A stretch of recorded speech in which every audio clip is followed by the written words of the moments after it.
Eurovision is coming to the UK. Are you ready? The Eurovision Song Contest starts the 9th of May, live across the BBC.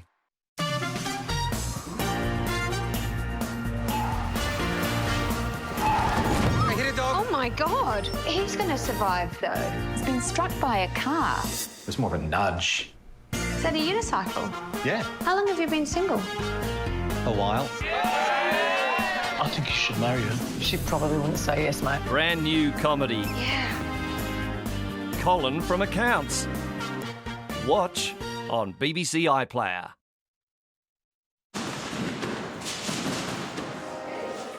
Good afternoon. At 1 o'clock, it's the lunchtime news on BBC One with Sophie Raworth.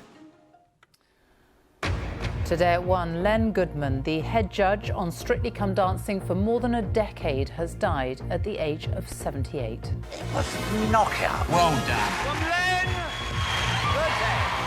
He became a household favourite when he joined Strictly in 2004 after a 40-year ballroom dancing career. We all felt like, we knew him, and he was wonderful to his fans. Really, really wonderful. I would be there and people would go, Len, 7, could you sign this? Could you do a photo?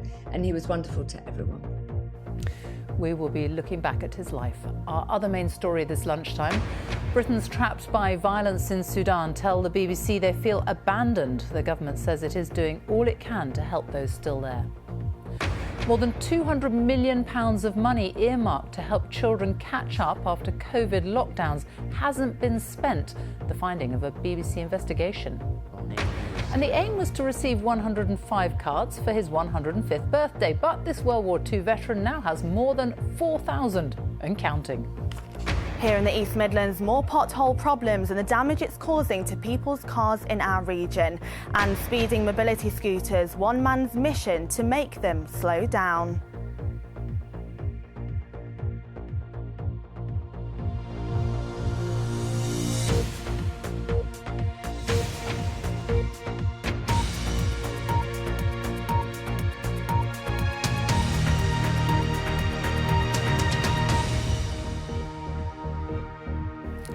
Good afternoon and welcome to the BBC's News at 1. The former Strictly Come Dancing head judge, Len Goodman, has died at the age of 78. He'd been diagnosed with bone cancer and passed away on Saturday at a hospice in Tunbridge Wells in Kent, surrounded by his family. The dancer and choreographer became a judge on the first show in 2004 and continued as head judge until his final appearance in 2016.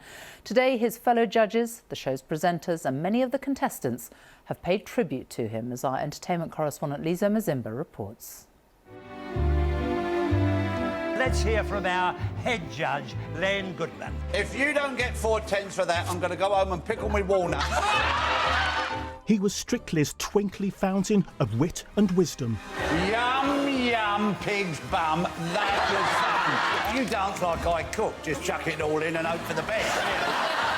Honest if he didn't like it. Your bum, it was like you were chewing a toffee. 7. Full of praise if he did. It was knockout. Well done. From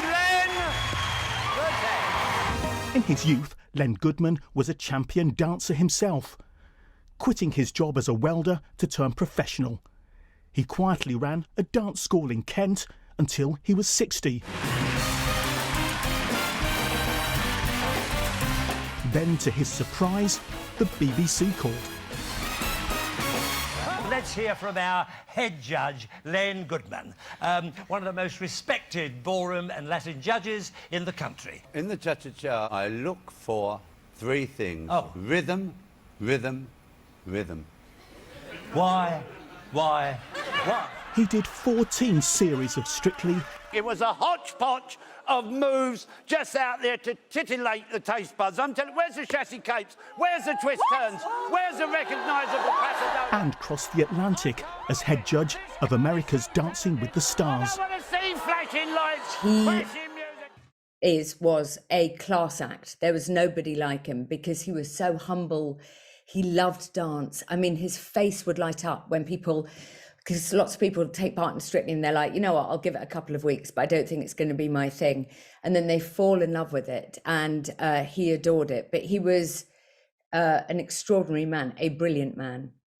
His late-in-life fame also gave him the opportunity Love it! to present everything from travel programmes Dave, you're getting a 10 from Len. 3, 2, 1, let's get on with the show. to game shows. If you've got the time... He left Strictly in 2016, bathed in respect and affection. There you go. Your best dance.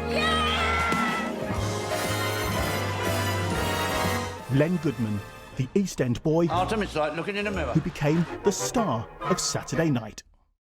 Len Goodman, who has died at the age of 78. The government has told British nationals trapped by the fighting in Sudan to stay indoors and wait for more information as pressure grows on ministers to do more to help. It's estimated there could be up to 3,000 to 4,000 Britons trapped in Sudan, where conditions are deteriorating every day. At the weekend, a huge military operation managed to pull out British embassy staff and their families, along with other countries. Now UK citizens still in Sudan say they feel abandoned. Caroline Hawley has this report. This is why anyone who can wants to get themselves out to safety. Civilians, Sudanese and foreign nationals trapped in Khartoum with the violence raging around them.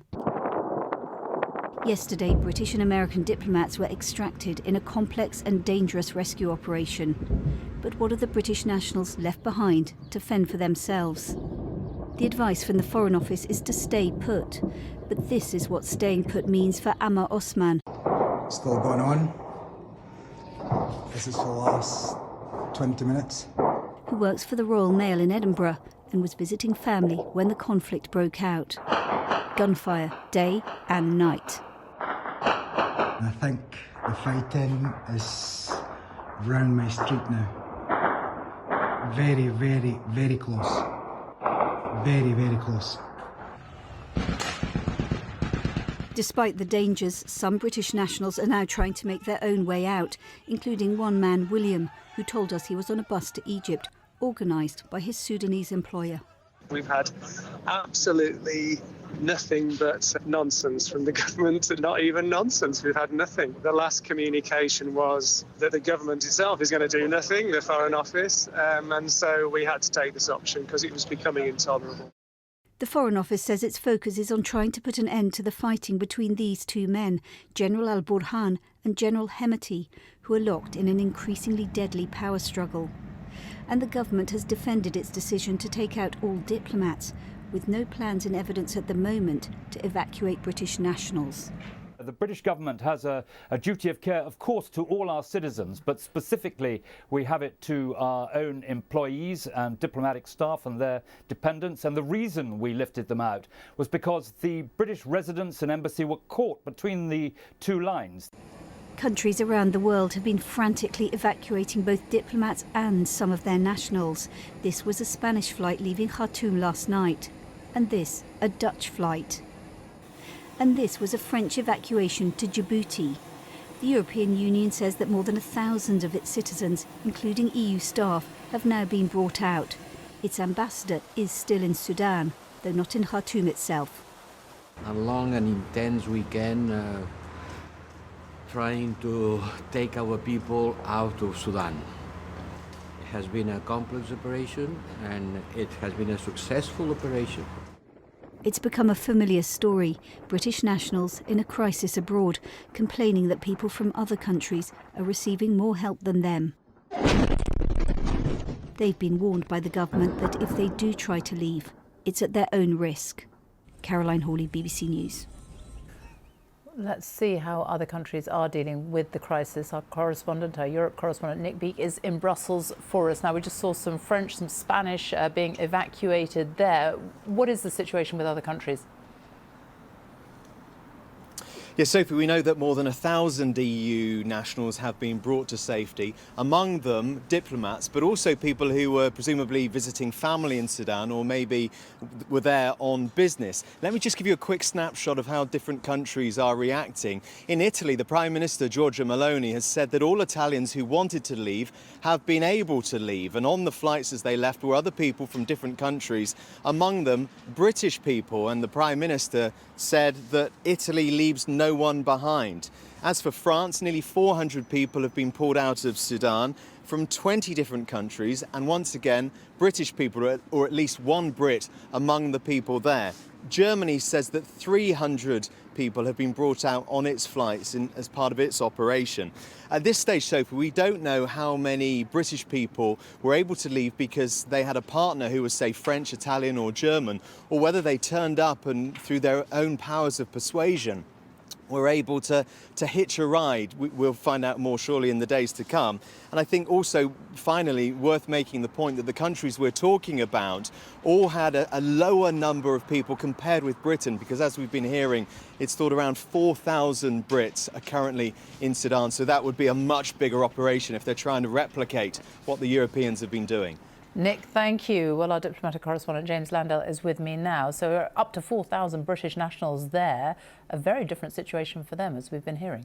Yeah, because as Nick said, the numbers, the scale is just so much more different, particularly also for the Americans. It's estimated about 16,000 American nationals are there, and they are also not being evacuated at the moment, simply because the numbers are so large.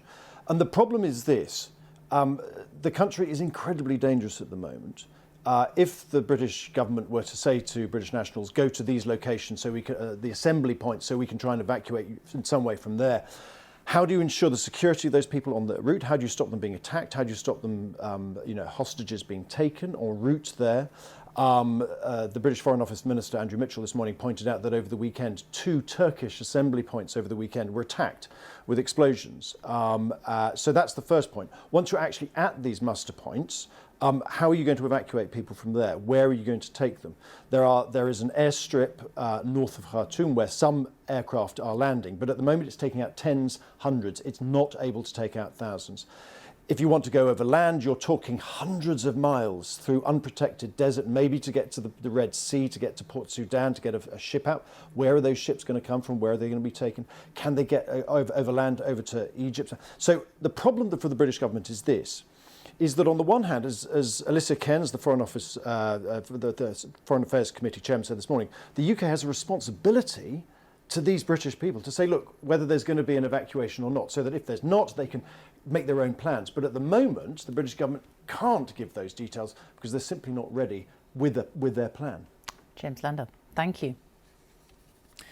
A BBC investigation has found that more than £200 million of funding intended to help school children in England catch up after the COVID lockdowns has not been spent and has been returned to the government. The National Tutoring Programme provides money to subsidise extra sessions outside school hours. Alex Hattonstone reports. Got envious. These kids love their lessons with Ms Barlow at Kings Road Primary School in Manchester. It's part of England's National Tutoring Programme. One-to-one sessions and learning in small groups is helping these children catch up on what they missed during the pandemic. We get to play like little learning games, like maths learning games, English learning games, so it's really fun. Before session I was feeling really nervous. I would be like, well, if I don't do it right or something like that. But now I feel I got confidence again. For these children, it's been a success.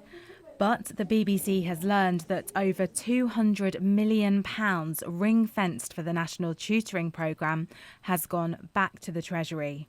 That's around a third of the £594 million allocated to it. As of January, it's estimated that 2/3 of schools in England have taken part in the scheme this academic year.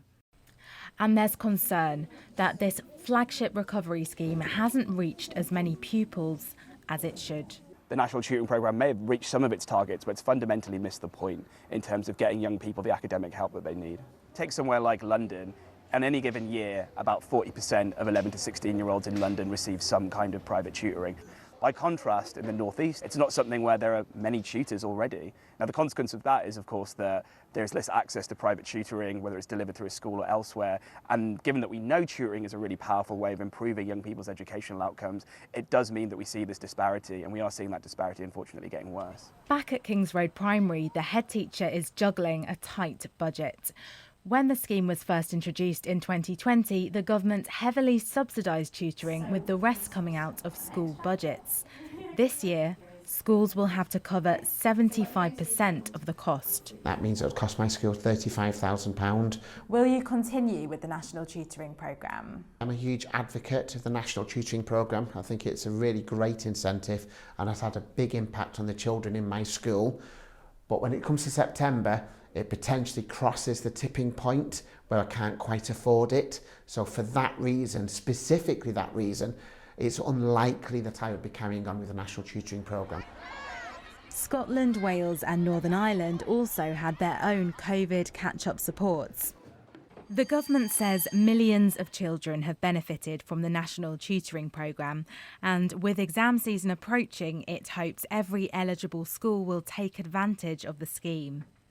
Zamzama, Awais and Ria are focusing on their SATs and they're feeling confident. I think it's changed my learning because I used to get low scores, but now I'm getting like really high scores. But many schools say accessing the support they need to help pupils to catch up has been a tough test. Alex Hattonstone, BBC News. More than half of low-income households are missing out on broadband deals by not switching to what are called social tariffs, according to a new report by the communications regulator Ofcom. Social tariffs are low-cost broadband deals offered to customers on benefits and cost between £10 and £20 a month. Ofcom says millions of families could save around £200 a year by switching. The Labour leader Sir Keir Starmer has strongly defended his decision to suspend Diane Abbott as a Labour MP pending an investigation into a letter she wrote about racism to the Observer newspaper. In it, she suggested that Jewish, Irish and traveller people had not faced the same kind of racism as black people. She later apologised for her remarks. This is what Sir Keir said this morning. What she wrote yesterday, I utterly condemn. And I said we would tear out anti-Semitism by its roots. I meant it, and that's why we acted so swiftly yesterday. I think it's a mark of how far the Labour Party has changed, that we acted so swiftly and that we take it so seriously. But I condemn what she said. Well, our political correspondent Ione Wells is at Westminster for us now. So what next? Well, I think given Labour's recent past, clearly any comments like this that appear to downplay the experiences of Jewish people are incredibly toxic for the party. Remember that under Jeremy Corbyn's leadership, concerns that anti-Semitism was on the rise led to the Equality and Human Rights Commission finding that the party had acted unlawfully. So I think, as we heard there, Sir Keir Starmer is keen to point to her suspension as an indication that the party has changed. When he was pressed 3 times earlier on whether her comments were anti-Semitic, he eventually did say that he thought they were, but he wasn't really drawn on whether or not he thought she should be allowed to stand again as a Labour candidate at the next general election. Remember, Jeremy Corbyn, who has also been suspended from the Labour Party, has been told he is not going to be able to stand as a Labour candidate in that next general election. Now, some groups, like the left-wing group Momentum, who backed Jeremy Corbyn, think that Diane Abbott should have the whip restored because she apologised swiftly after this letter was published. At the moment, though, that decision is pending the result of an investigation, which Sir Keir Starmer says he wants to wait for. Ione, thank you. The time is just after 1:15. Our top story this lunchtime. Tributes to Len Goodman, famous for his role as head judge on Strictly Come Dancing, who has died at the age of 78. And coming up, happy birthday to you. We meet the former pilot celebrating his 105th birthday with a bonanza of birthday cards. Here in the East Midlands at 1:30, potholes are causing problems on major roads. We look at what's being done to sort them. And are people sticking to the speed limit on mobility scooters? We meet the man wanting to make the mode of transport safer.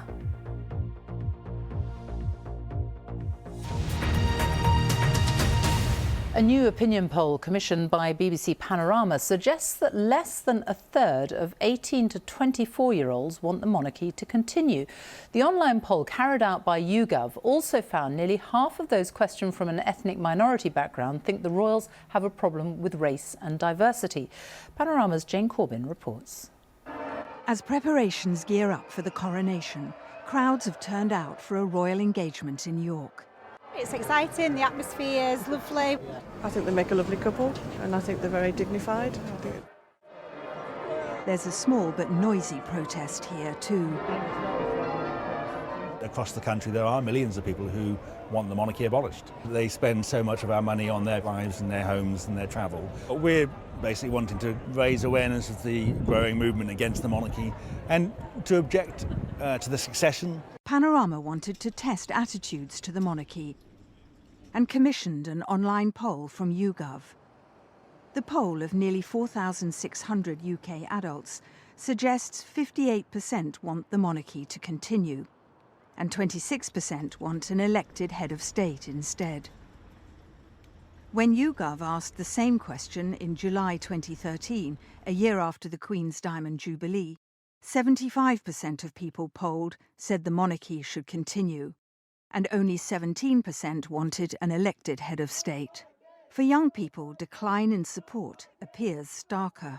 In the new poll, less than a third of 18 to 24-year-olds said the monarchy should continue, compared to 64% back in 2013. Do you care about the monarchy? Is it something you support? No. I wouldn't say I don't care, but I'd say it's not necessarily something that I'm invested in. I'd say I wasn't invested in it. The only person I know who does support the monarchy is my gran, and she loves it. Charles has a problem with Gen Z. The future of the monarchy for Charles and for William, and the popular support which they need, is really in the balance when it comes to the younger people. But those who know the King say he can connect. He has an amazing ability to reach teenagers, which a lot of people don't have. And I've literally been with him in prisons, in youth offending institutes, in job centres, and he can make that connection. It is quite extraordinary. The poll also asked whether the royal family has a problem with race and diversity. It suggests nearly half of those from an ethnic minority background think the royal family do, compared with a third of the population as a whole. Tonight, for the first time, they tell their story. 2 years ago, in an interview with Oprah Winfrey, the Duchess of Sussex described remarks she claims were made by a royal about her unborn child. Concerns and conversations about how dark his skin might be when he's born. What? The royal family denied any racism. We're very much not a racist family. There's not a racist drop of blood in the King. I just don't think it's a problem. It's made into a problem by those who wish to make it a problem. Buckingham Palace says His Majesty and the royal household treat all matters of race and diversity with great seriousness. Times have changed since the last coronation 70 years ago. So will the King adapt the monarchy? If the monarchy is going to be the thing that makes Britain great, it's going to have to redefine what it is for the 21st century, because it's living off the position it had over the past few centuries. The monarchy has been part of the fabric of British life for hundreds of years. As it's done throughout the ages, the Crown will have to adapt to survive. Jane Corbin, BBC News. And you can find out more on Panorama tonight or on BBC One at 8 p.m. It's also on iPlayer, and the full details of the poll are on the BBC News website. The retrial of a TikTok influencer and her mother accused of murdering 2 men who died in a crash in Leicestershire last year has begun. 23-year-old Mahak Bukhari and her mother are accused along with 6 other defendants. All 8 of them have pleaded not guilty. Our Midlands correspondent Navtej Johal is outside Leicester Crown Court for us now. Navtej. Sophie, Mahak Bukhari, as you say, is a TikTok influencer with millions of likes for her videos, some of which feature her mother, Ansreen Bukhari.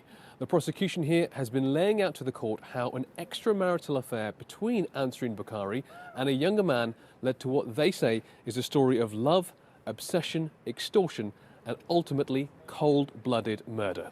The court heard how 46-year-old Ansreen Bukhari had been having an affair with 21-year-old Saqib Hussain for around 3 years before she broke it off in January last year, something her daughter was aware of.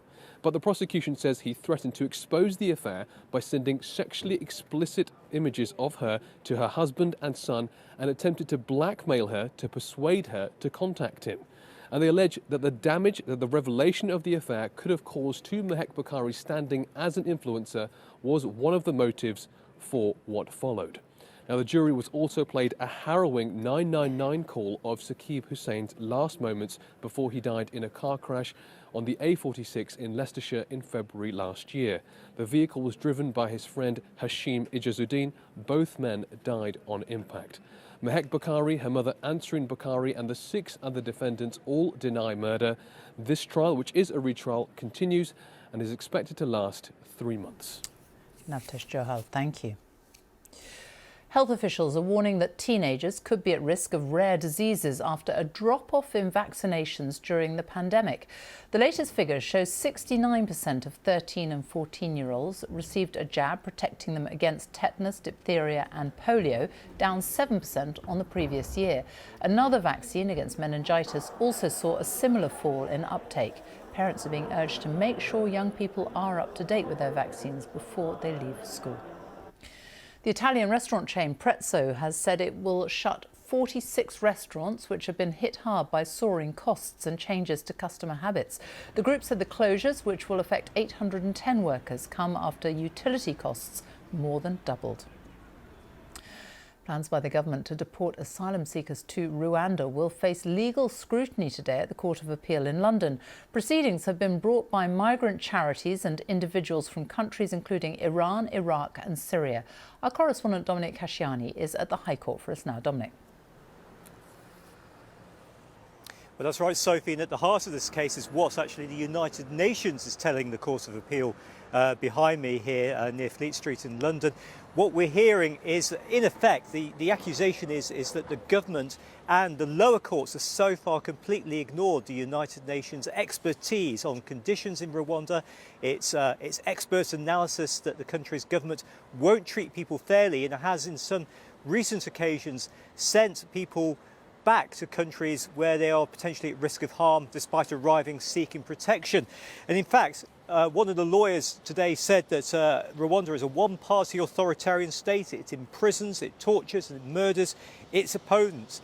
Now, the Home Secretary, Suella Braverman, and her predecessor, and plus the Prime Minister Rishi Sunak, say, look, if you have to look at this deal and it's round, the UK has put serious protections in place. It has assurances from the Rwandan government, and these are good enough to allow this scheme to go ahead to send asylum seekers to the country. 4 days of hearings here, but 3 words hang over this. Stop the boats. That's the Prime Minister's message. Just this weekend, 500 more people arrived, almost 500, and that shows the scale of the task still facing the government. Dominic Casciani, thank you. Now, when friends of a World War II veteran were trying to think of a way to mark his 105th birthday, they decided to put out an appeal for 105 cards, and they got a few more than they expected. 4,000 cards and counting from all over the world have been delivered to Ernest Horsfall for his birthday. Francis Reid joined him as he took a trip down memory lane to celebrate. That one's from somebody in the Isle of Lewis. In your country's hour of need, you stood up. Ernest may have had a birthday 105 times, but never like this. Thousands of cards, the tally keeps rising. One from the King, one from the Prime Minister, but the rest from people around the world wanting to send their best wishes and wondering what the secret is. The secret of living, there isn't one that I know of. You just live. My birthday didn't mean anything to me then or even now. You're making more fuss of it than I ever did. Born in Bradford in 1918 during World War I, he then served in London during the Blitz before joining the Allied campaign in North Africa. The Axis forces in the desert are in full retreat. And then it was on to Italy to maintain tanks. Later in life he became a pilot, so where better to celebrate his birthday than Blackpool Airfield, met with a Guard of Honour by serving Royal Electrical and Mechanical Engineers. Ernest served as one of them at RAF Lynham all those years ago. It's fantastic because there's not many founder members left now, so obviously Ernest is one of our oldest veterans and he's our oldest founder member. Happy birthday to you. and then a trip to the hangar to see one of the many, many planes Ernest reconditioned. He flew until the age of 93, when companies would no longer insure him, and worked as a light aircraft inspector until the age of 103. I needed some engineering expertise for my aeroplane, and somebody said, you need to speak to Ernie. And even now, if I've got a problem I don't quite understand, I'll ask Ernest. Here's one that you might recognise. It was Terry who had the idea to make Ernest's birthday one to remember. I started it with the aim of getting 105 cards. Ernest doesn't have a whole host of friends. At his age, many of his friends, he says quite matter-of-factly, they're dead. So I thought, if we could get 105 cards, I'd be delighted. Well, we had 500 in the first weekend, and now we're at over 4,000. OK, Ernest, this next one's from California, in the USA. I would like to say thank you to everybody who's taken the notice, the time to write a letter. They are deeply appreciated. Francis Reid, BBC News, Blackpool.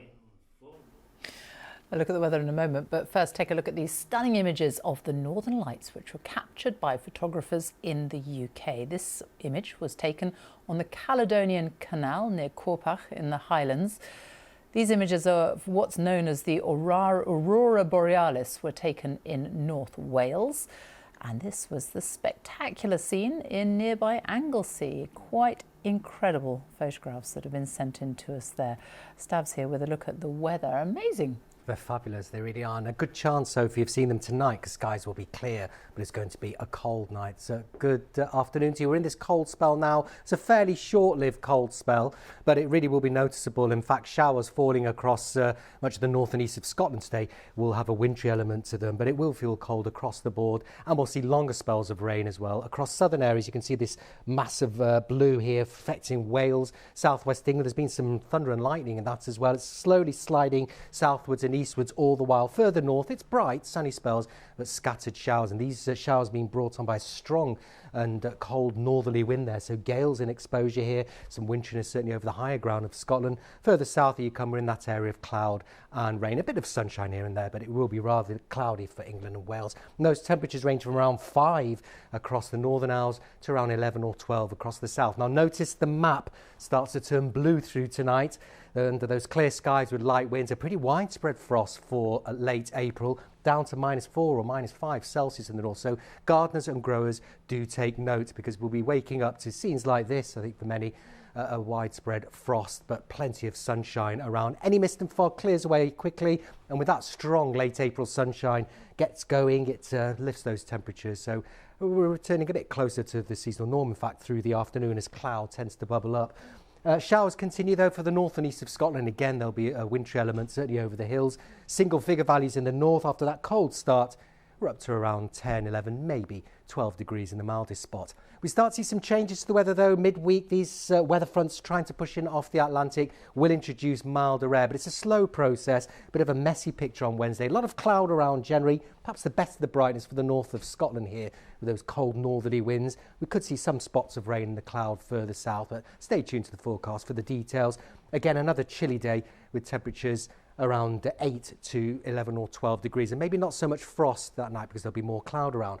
Notice the milder air, though, making inroads across the southern half of the country by Thursday, the colder air to the north, but with that milder air comes weather fronts as well. So it looks like for Northern Ireland, much of England and Wales, it could be quite wet in places. Best of the dry weather across Scotland, poking out into the cold air there. So again, another cold day there with some sunshine, 1 or 2 perhaps wintry showers, but notice the temperatures recovering closer to the seasonal norm now in the south, 12 to 15 degrees. But the mild air does win out by Friday and the weekend.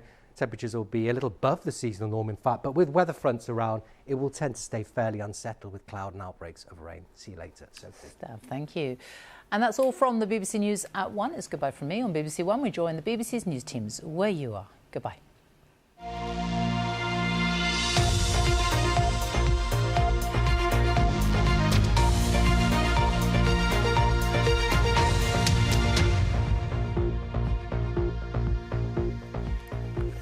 And now the news for the East Midlands with me, Emma Snow. Good afternoon. First this lunchtime, National Highways officials insist the region's road network is at or above the required standard. But one Nottingham garage owner says he's seeing an endless stream of vehicles damaged by potholes.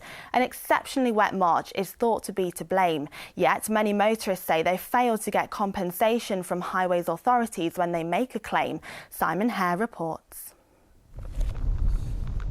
This is my drive into Nottingham on Queen's Drive. But this stretch is hardly fit for royalty. It's got so many potholes, it's impossible to dodge them. So mechanic Simon Coxon from Colic agreed to take a look at my car for any signs of damage. Your car's looking absolutely fine. What we're seeing at the minute with a lot of cars, more modern cars, the profile of the tyre is less. So they tend to be, they're more prone to damage. Cars like this Mercedes, which came in today, needing 2 new tyres after going over a pothole. Of course, I'm here to make money, but not in those circumstances. It's not a nice conversation to have. It's not the one I want to be having. You know, what I want to see is customers coming in with a worn-out tyre. And Sandra Bodil from Epperston near Nottingham was also left out of pocket recently, but didn't feel able to make a compensation claim. It's just happening all the time, and I think sometimes some people try and get some compensation, but it's too much trouble. You don't want to be bothered, do you? For one tyre, it's, you know. So you haven't applied for any? No. I don't even know which pothole I did it on. Latest figures from Leicestershire show for every compensation payout, 20 are rejected. And at Worksworth in Derbyshire, a community nurse lost her claim for a tyre written off in this pothole. Our roads aren't any worse than they have been for the last 3 or 4 years coming out of winter, and it's round about now that we start planning to do some quite lengthy road repairs. For many, the repairs on all roads can't come soon enough. Simon Hare, BBC East Midlands Today. A man's appeared before magistrates in Derby after his brother was killed in a dog attack. 51-year-old Wayne Stevens died at a house on Cameron Road in City on Saturday morning. Armed police shot and killed the animal. 53-year-old Gary Stevens of Cameron Road is accused of being in charge of a dangerously out-of-control dog, causing injury resulting in death. He'll appear before Derby Crown Court next month. Now, patients are still facing long wait times for surgery at Leicester's hospitals, even though the trust that runs it says it's cleared the 2-year backlog. Data analysed by the BBC suggests that in February, almost 14,000 people were waiting more than a year to begin treatment. Hospital bosses have apologised and said they're committed to reducing wait times further this year. Wayne has been waiting 14 months for bowel surgery. It just makes you feel drained. You get up in the morning and it's the same thing every day. Getting up, staying, not doing much, going back. You just feel like everything's on hold. There's just nothing, and it just makes you feel, what's the point? What's the point in life? When you're not being able to do anything and you're just in complete limbo. Part of the M1 in Leicestershire still closed this lunchtime after a lorry was left hanging off a bridge. It happened at around 4:30 this morning after the vehicle crashed into the motorway barrier at the Catthorpe interchange and was left teetering above the A14. Police say the driver was not injured. The lorry has since been removed, but the M1 southbound and A14 remain closed. Next, the Mansfield man who's campaigning to stop speeding mobility scooter drivers. Pete Henson uses a scooter himself, but says some of his fellow riders are speeding through the town. He now wants 4 miles per hour signs to be put up to remind people of the speed limit and to encourage them to slow down, as Gita Penze reports. A trip into Mansfield town centre made easier. Pete Henson has been using a mobility scooter for over a decade and he says it's a lifeline. However, he's become fed up with some scooter users who appear to be breaking the legal speed limit. I just want them to slow down. I just want them all to slow down. Think of the public safety. If a child runs out in front of you, your reaction aren't quick enough to stop in time, then it'll be too late. Mobility scooters and powered wheelchairs can legally travel at a maximum of 4 miles per hour on footpaths and in pedestrianised areas. But what Pete says he's seeing is some users driving at twice that speed in and around Mansfield. Pete's not the only one concerned. Paul Bishop sells mobility scooters in the town and says there needs to be better awareness. We advise at point of sale that an 8-mile-an-hour scooter should be driven at 4 mile an hour in town centres. Some people definitely ignore it, and some people probably aren't aware of it. Pete is now calling for Nottinghamshire County Council to create speed limit signs for the town. I want to get the signs up, then we can get someone to enforce the law to stop them going too fast. Nottinghamshire County Council say they rely on road users, including those using mobility scooters, to adhere to the speed limit for their vehicle and show respect to other road users. Pete hopes raising awareness will make a difference. Geeta Pensay, BBC East Midlands Today. Derby's only exclusively vegan food shop will close at the end of May. Soundbites has been in the city for 19 years. Members said rising bills and supermarket competition has led to its demise. The cooperative members who run it say it will be missed by the community. We've got so many long-standing customers who've shopped with us for over a decade. You know, we've really kept that area of the community locally active in regards to them being able to consume ethically.